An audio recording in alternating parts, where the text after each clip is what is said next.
Donnie and Dolly, the team is supported by ableauctions.ca. Closing your business? We can help.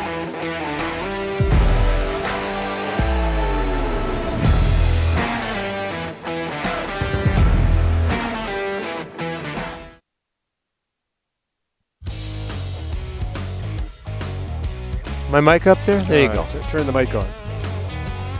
Oftentimes in this business, we like to have our mics on. Yeah. I should mention that Able Auctions is our title sponsor. Donnie and Dolly presented by Able Auctions. If you have assets, inventory, or equipment you need to sell, email sales@ableauctions.ca.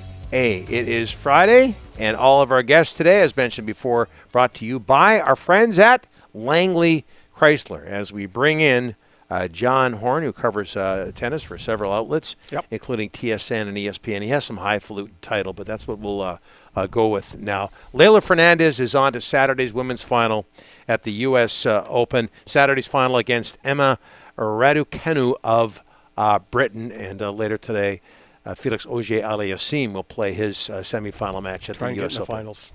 And there's John joining us by Zoom. How are you, sir?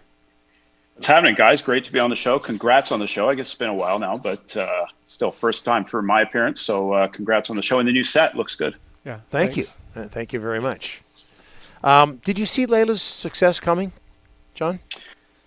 I mean, I certainly saw it coming to some extent, just not maybe as fast as it's actually happened. I mean, the crazy part about this run at the U.S. Open that she's been on is that she's number 73 in the world, which is not bad. Like being in the top 75 in the world is pretty good. She won a tournament earlier this year.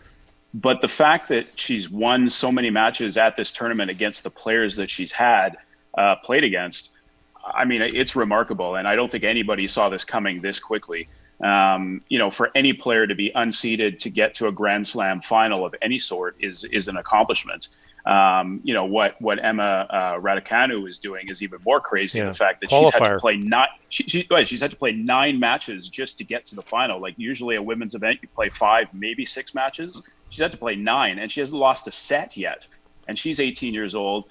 Really until Wimbledon this year, where she did some damage getting into the second week. Nobody had even heard of her before. And then here we are. We've got an 18-year-old and a 19-year-old in a Grand Slam final, both unseeded, won a qualifier.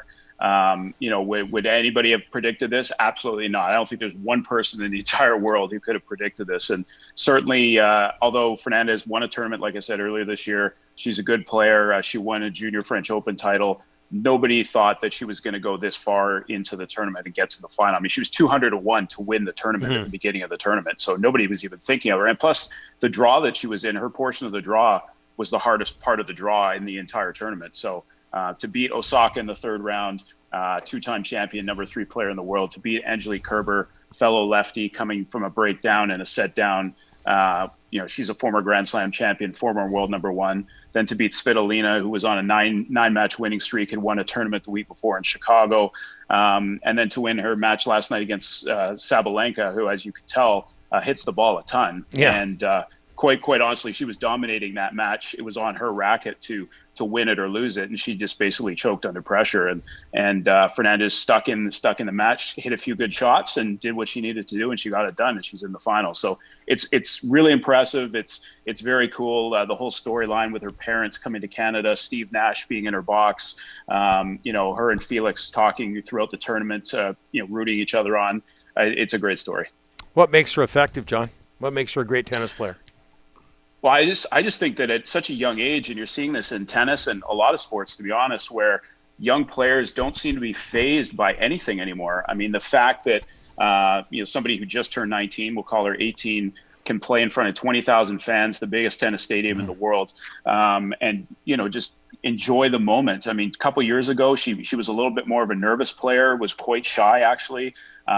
Wasn't great for interviews. Just went about her business. But we've seen at the U.S. Open, she's really enjoying the crowd. She's eating up the crowd. We've seen the fist pump that she's been doing. Really egging the crowd on to cheer for her. The crowd loves it, and the crowd loves her just because she's such an underdog. Say what you want about New York fans, but everybody loves an underdog, and I think that's what people like. It's just the fact that she's so resilient. It doesn't matter who she's playing. Svitolina Osaka, and Sabalenka, probably the 3 hardest hitting players on the women's tour. They all hit the ball a ton. And she's just hung around and served well, made some really spectacular shots when she needed to, painting the lines. And she's been getting it done. And last night, she may not have been the better player, but she certainly hung in there and made the shots that she needed to. And then Sabalenka crumbled under pressure. Mm-hmm. Hey, John, what is Canadian tennis doing right? You look at hockey now, and all the top kids are in the academies by age 14.